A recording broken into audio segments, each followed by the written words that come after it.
remember, tweet us your questions, and also just go ahead and post your questions on using hashtag #SurvivorLive. We are here with Garrett. Hi. The second person voted out of Survivor, Cagayan, brains, brawn, beauty. I'm confused about why you weren't on a different tribe. Yeah, I mean, I don't know which tribe I should have been on, but I sure would have preferred to be on either of the other tribes. You know, we had a lot of strategic minds on our tribe, you know, Spencer and Tasha being at the top. Would you call them strategic minds, or would you call them overthinkers?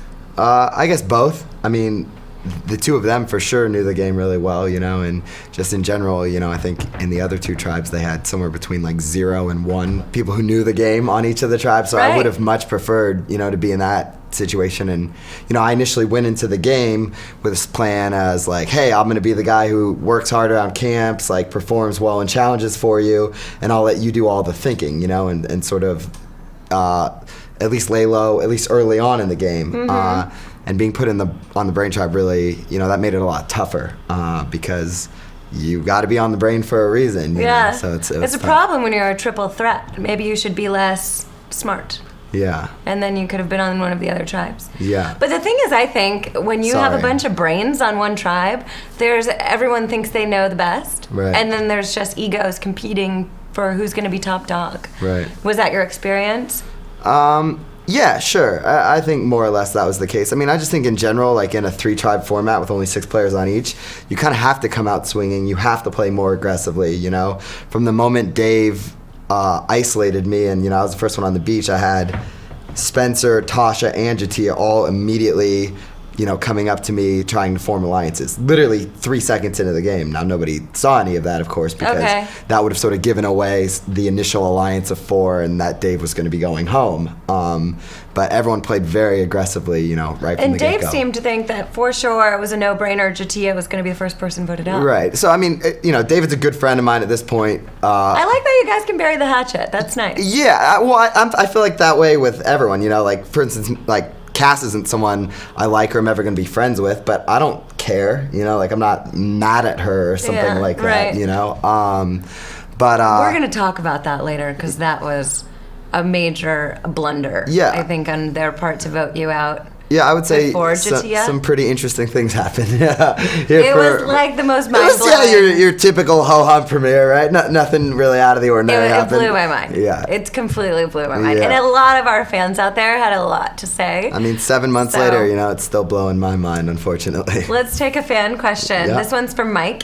He asked, you seemed ready to go. Were you at all relieved to be voted off? Yeah, not at all. You know, here's what was going on out there. Okay, for one, you know, I probably shouldn't have been so lean when I got out there, you know, because I had very little fat stores built up and my body physically... You were training. You did like 2,000 hours of training. Yeah. What does that mean? I worked really, really hard, you know, so I mean from, you know, typical lifting, cardio, whatever, but I also did some like Survivor-specific training. I did, you know, 3 hours of swimming a week, you know, an hour every other day. You know, the other days...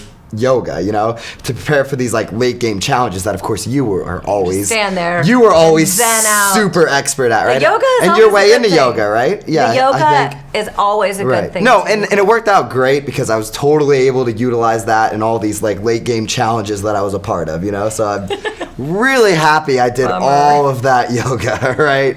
Aside from all this other stuff. But you know, most of my prep was like just strategic in nature, watching the show, you know, reading all of this sort of analysis people have done on the show, you know, since season 1, and again, just really paid off in dividends for me. So you know, what were you eating? Chicken and vegetables. Yeah.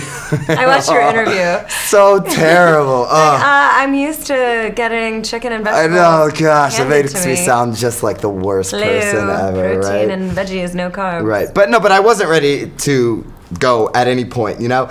I was, when in the game, when around my tribe mates, like just in the zone at all times, trying to sort of, you know, play the game, not only strategically, but socially as well, you know? And I've had several people from my tribe be like, wow, Garrett, like, we didn't know you were so depressed out there. Like, you could have fooled us. At no point was I ready to go. At no point was I ever considering leaving the game. At no point was I relieved to be voted off. Not at all. I didn't work that hard, you know, just to get voted off because I was hungry, you know? Was it harder than you thought it was going to be? Infinitely harder. And, you know, I actually thought sort of like the adrenaline of being there, sort of this like like single-minded goal of winning the game and doing everything I needed to do every second of every day to achieve that goal would help me combat the elements. But no, not at all. You know, and sleeping outside, whatever, it's not that big of a deal. Being in the rain like every day, all day, pretty big deal. That sucked. But the no eating thing really, really got to me, and without question that, made it a lot tougher. If you were to ask me, well, do I think it impacted my game, strategically, socially? I guess, it's hard to say. Not being able to think because you're nutrition deficient? Yeah, I guess it's sort of hard to say. I would like to think not, I mean, I made enough mistakes out there as it is, so. Yeah, well, a lot of fans ask this question to me. Is it better to put on weight before you go out there and eat a lot, so you have stores of fat, right, to live off of because you're not eating once you get out there? Or is it better to sort of wean yourself off of food and do more physical activity so that you kind of simulate being on Survivor? Sure, so I thought both are reasonable strategies, and talking to a couple nutritionists before the show, I heard both as well, and Yul Kwon is one of my favorite Survivor players of all time, Did you see him on day one? Not the end of the game. Day one, he was ripped, So I kind of used him as a model. Okay. Like, he's one of my favorite players. He's a good model to use. He was in great shape from the beginning. And he's super brainy. Yeah. He would have been on the brain track. Of course. No, I mean, and the other thing, too, is, like, I didn't, like, look like that for the show, like I'm always lean, like bodybuilding's been a big thing my whole life, so to not do that would have sort of been a negative, outside the game in my normal life for me. So I think being results oriented, it's easy to say, Garrett shouldn't have had an open forum discussion, Garrett should have gained weight before the show. We actually have a fan question about that. Yeah, of course. This one is from I kind of Patrick. thought that might come. Yep. Let me ask you this one. Why did Garrett think it was a good idea to tell Jatia she was going home? You never tell someone they're going home. Right. Curses. Right. So I would prefer to just sit here and like flirt with you for most of the show, but we'll talk about some actual strategy for 1 second here, I guess. His brains. This is like, I have to give a bit of backstory to sort of, explain this in full. So basically what happened was, on day one in a 6-person tribe, you realize right away, okay, if David goes home, now we're down to 5, right? Okay, if we keep our original alliance of me, Spencer, Tasha, Jatia, Cass goes home the next tribal, which, we did lose 2 in a row, and after the first one, I fully expected to lose 4 in a row before what was likely to be a tribe swap, right? Once we're at that point where it's me and Spencer and Tosh and Jatia, well, we're in a gridlock. It's a tough spot, and I knew I could trust Spencer only as long as his goals and my goals aligned in the game, right? Well, once we're in that 2-2 spot, I felt like Spencer easily could flip on me and vice versa, We both had the same plan of, once we got to 5, to flip on the 2 girls and bring Cass in, Which is why, and they don't show this in the show, from day one, I make a huge effort with Cass and, give her a bunch of BS about how me and my mom are best friends and you could be my mom out here and, I'm really drawn to you. Did and she whatever. buy it? Yeah. Cass and I had a very close relationship, So how did she vote you out when Jatia goes off the rails, loses the puzzle, and dumps Rice in the fire? The thing about Cass is she doesn't think logically or strategically in any way. And what part of her brain is she using? Oh, and that's what's funny about it too, is because at this point I don't really know what to tell you, right? You saw in the first episode she literally confronts Jatia and says, "Yeah, I'm voting for you." I thought that was just a bit of social awkwardness where she doesn't really understand that.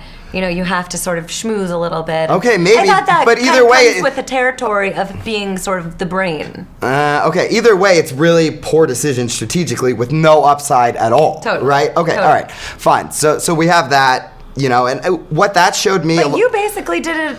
It's totally different thing. And I still think, like, in retrospect, I would have played it differently, without question. But at that point, and with many other things Cass did, it was clear she played, like, with her emotions, They also don't show after Jatia sort of, takes the rice, throws it all over the fire, like, whatever. Her and Cass and Jatia get into this huge verbal altercation. They're screaming at each other, swearing at each other. They're like 2 seconds away from literally throwing punches at one another, right? Whoa. So it's like this crazy dynamic that's even more extreme than you see on TV, and you're like, there's no way that Cass is, not going to vote for Jatia. It's someone she absolutely hates too, And to be boring and strategic about it for a second, I also think it's just a terrible decision strategically, right? So on one side, she has 2 people who've made it clear to her, sort of, starting on day 4 on, like, hey, we're with you, and we're like logical, stable players. We're going to be much better in challenges for her, right? Then on the other hand, she has Tasha, right, who made no effort with her until day 4 and realized like she needed her. And Jatia is someone she's absolutely hated in every way throughout the entire game. That's so odd. It just doesn't make sense, and I kind of get the feeling that you're going to see more of that from the Brains Tribe? From the Brains Tribe in general, but also from Cass in particular, where it's like every decision she makes, it wouldn't surprise me if you're just left scratching your head being like, what was going through your head, And unfortunately, that played a role in sort of the end of my game. Her buddy was the first person voted off, so maybe she just kind of lost her buddy out there and then also has no idea what to do. I guess. I don't think she really cared about David. I just think that sort of the 4 of us, kind of were tight early, so she just gravitated towards him. But yeah, I think she freaked out. Because they were the outcasts. Right. She freaked out when David went home and she had no idea what was going on. And, like I said, David's a great guy, whatever, but neither her nor David were playing Survivor in any way, shape, or form the first 3 days. I have to disagree with you on that because I think that Cass is she's taking a play out of the Sandra handbook where as long as it's not me.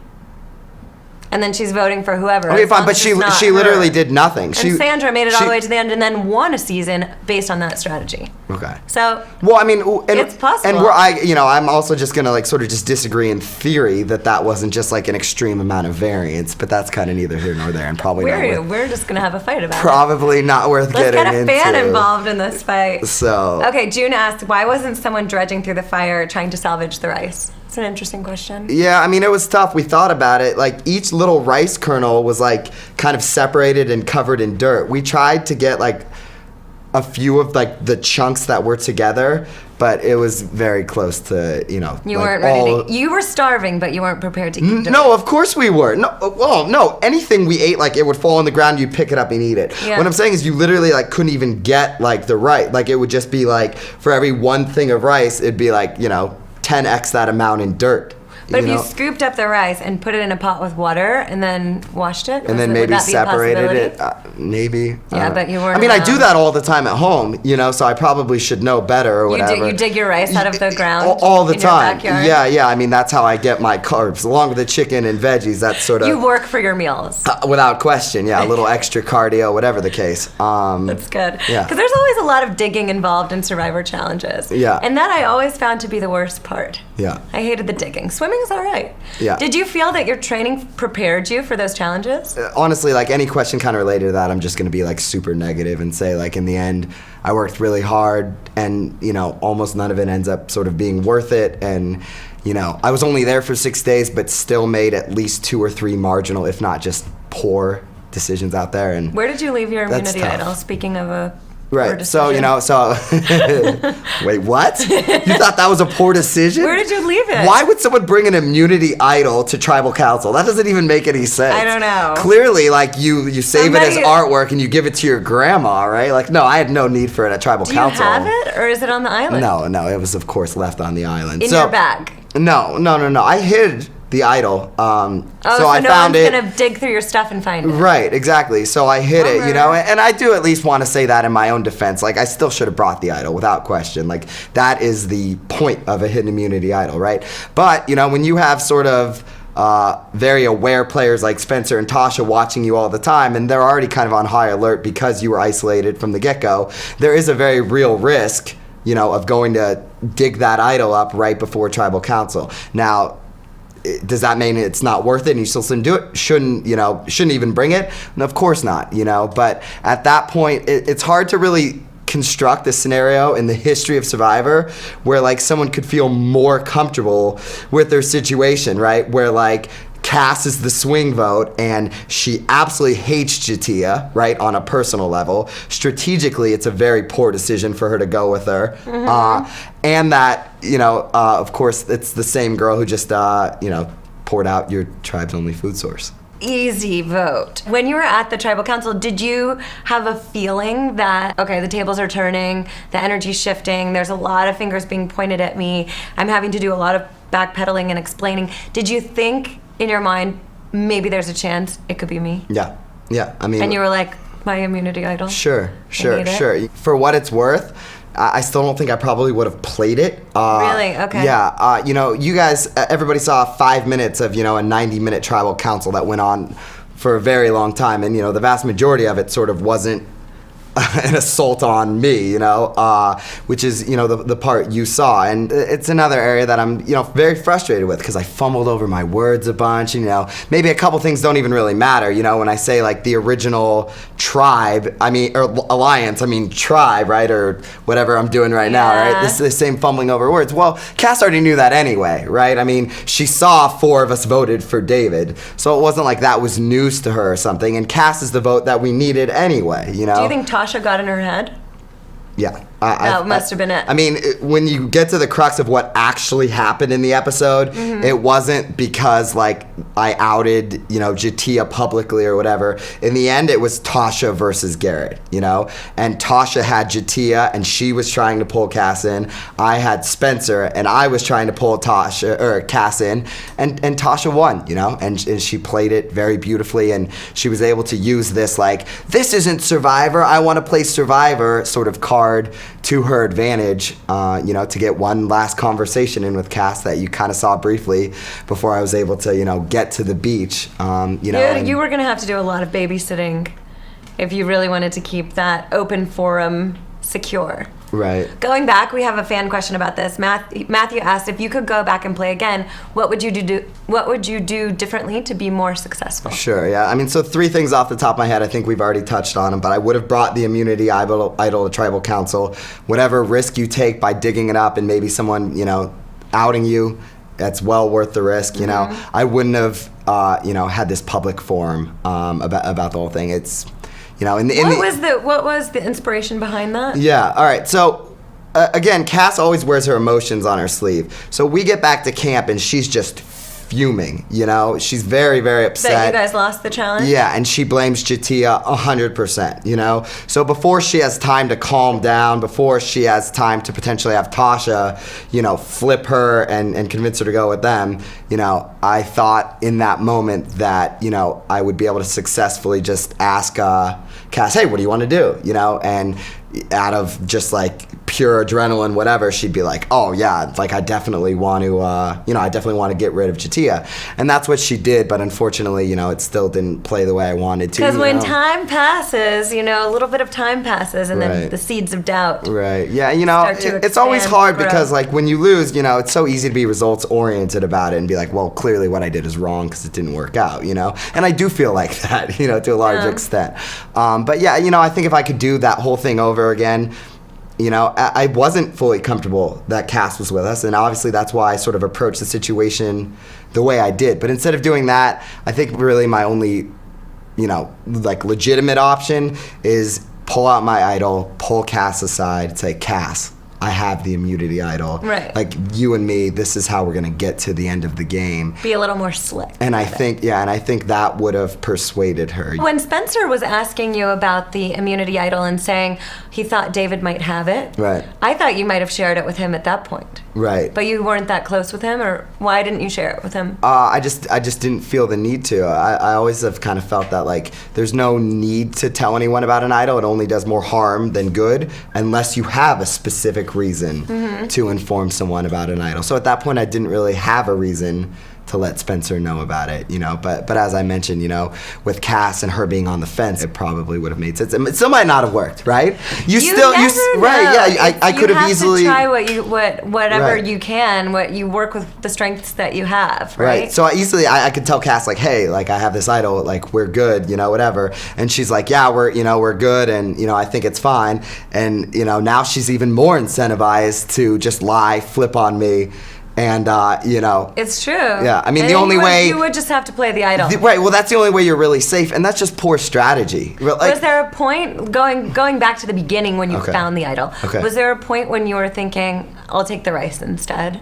Because this idol could be a huge target on my back? No. Not even close? Not even close, no. I mean, if anything else, one huge benefit of having the idol is no one else has it. Right, so that eliminates a huge variable in the game, and in a game like Survivor that's already like infinitely high variance, you want to reduce those variables as much as possible, and an idol just increases that even further. So even just taking it, burying it forever, and never saying one thing about it, that would be better than taking the rice and potentially someone else getting the idol. Let's take another fan question. This one is from Jason. He asks, besides all the physical training, did you prepare in other ways? Fire building, shelter building? Yeah, I did. Fire specifically. I didn't do any work in terms of building a shelter. But if you were to say, like, oh, you invested so much time, like, how much of that was, like, on survival? The answer is going to be next to nothing, and it's right. And it's something I should have prepared more for. The elements were really brutal. A lot of people think that Survivor, the new way the game has evolved and the way the game is being played now, it's like it's very strategic right away. Take out the biggest threat. I mean, we saw with David trying to do that with you, right. which I thought was crazy. Right. And they're thinking play the end game before you even have your first night on the island. And I think people are underestimating how hard it is when you're sleeping in the dirt, when you're getting rained on, and you don't have food. Right, yeah, and I think when you over-prepare in the way I did, I think that's like further solidified, right? Were you burned out by the time you already got there?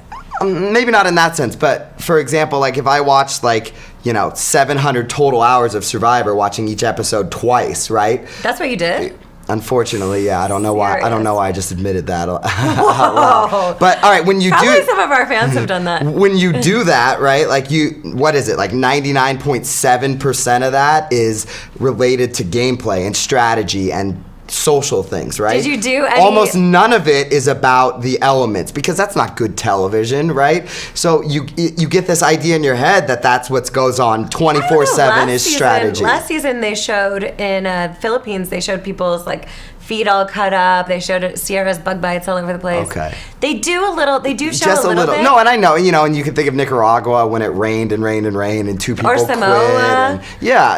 I get it, but I still, I don't know, maybe that was just like me projecting in part, and being like, well, this game, it's all just about strategy and, social game. And, and you don't think about the elements because you're just like, well, whatever, this is for $1 million. Like, whatever, I have to go through as it relates to, weather or lack of food or whatever, it'll be no problem. But that's just so much easier said than done. So are you going to give yourself a little credit for making it out there and at least surviving a few days out in the wilderness? I don't think so. Nothing, no credit to be given. I'm kind of hard on myself. You weren't first person out. Yeah. Yeah.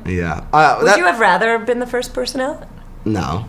Why would I? No. I don't know. So you could have. But I will say that I barely care. Like any position, but first I barely care. Of course I'd rather finish second than 17th. But it barely matters. I mean, particularly from a monetary perspective. Second place. Are you now back full force into the world of poker? Yeah. I mean, I always have been. Yeah. Yeah. You didn't miss a beat. Yeah. What did you miss the most out on the island? It's going to be corny, but I mean, my friends and my family. Oh. Yeah. I thought you were going to say cheeseburger. Yeah, it's funny, even, let's say I thought you were going to say chicken. Chicken. I did miss chicken. I miss the gym a lot, The gym is my antidepressant. Yeah. I'm sure you can probably relate to that yourself, right? I do the yoga, so you can take it everywhere you go. Right. Which is, that's helpful because you don't need equipment. Yeah, okay. So when you're out on the island, you can do a little. Yeah, and I could have done a little, but I don't know. I felt like I already had so little energy as it is, Sure. That it's, it's tough to do much of anything. How was the morale on your team after you guys lost twice? Yeah, it was really, really bad. Yeah. Yeah. And the rain also. It just sucks losing. Yeah. I mean, again, I was so one-tracked and focused on strategy at all times that it wasn't that concerning or frustrating to me because I thought Spencer and I had a pretty clear path to the tribe swap at 14. Mm-hmm. I assumed that there would probably be a tribe swap given, the 3-tribe format. Right, yeah. But yeah, that's the way it goes. I guess that's not really how it worked out, though. I guess we have a question about Spencer from Ryan. He asked, "Do you think Spencer still has a chance?" Yeah, why not? Why doesn't he have as good a chance as anyone? Well, he said it at the end of the tribal council. He was like, "Welcome myself to the bottom." I get it. But I mean, the 4 left in the brains are so disorganized. It's such a disaster. I could easily see any of the 4 of them going home next time. You really have no idea. And I think you're thinking the same as everyone else. Yeah, everyone's on the same page. And I know Spencer really well, and even at that time, I knew him to be a very good survivor strategist. So I mean, if there's anyone who can pull a rabbit out of a hat, I think it's Spencer. It could be him. Yeah, absolutely.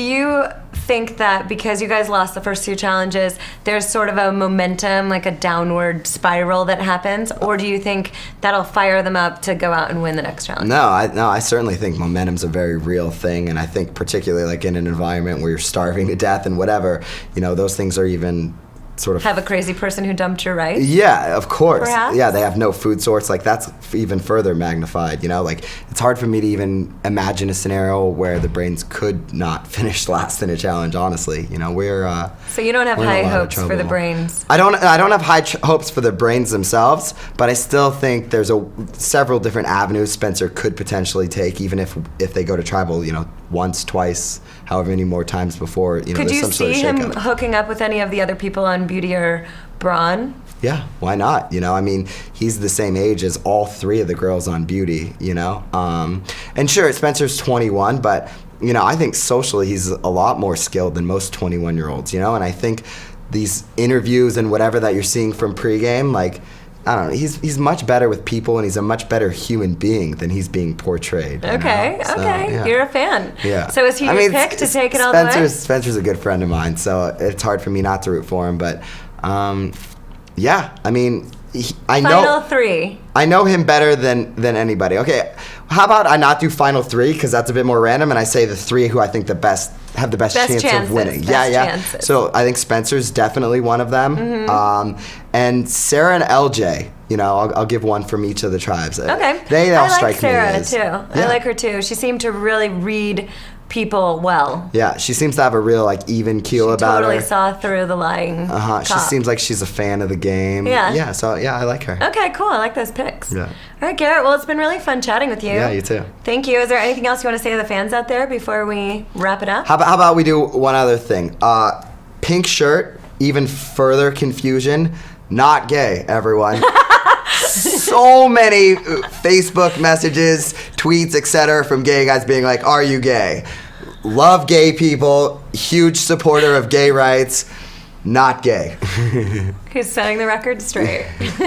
Setting the record straight. Do you like that? I get it. Yeah, That's clever, yes. Guys, it's been awesome. Thank you for joining us for our very first Survivor Live. We're making history right now. Really? I see. And you were involved. Yeah. It's been really fun. Make sure you join us next week, same time, and stick around for the exclusive extended preview, and we'll see you guys again next week for Survivor Cagayan. Brains, Brawn, Beauty, Anti-Brains.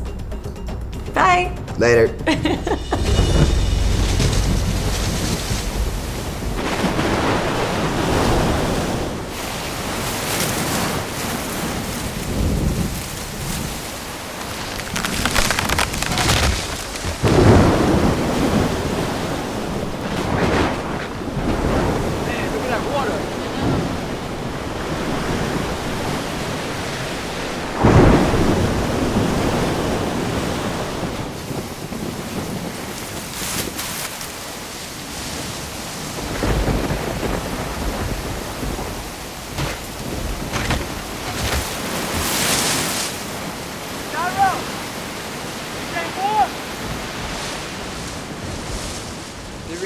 Gnarly, treacherous, freezing, it's pouring, it's terrible, but this is what Survivor's all about, baby.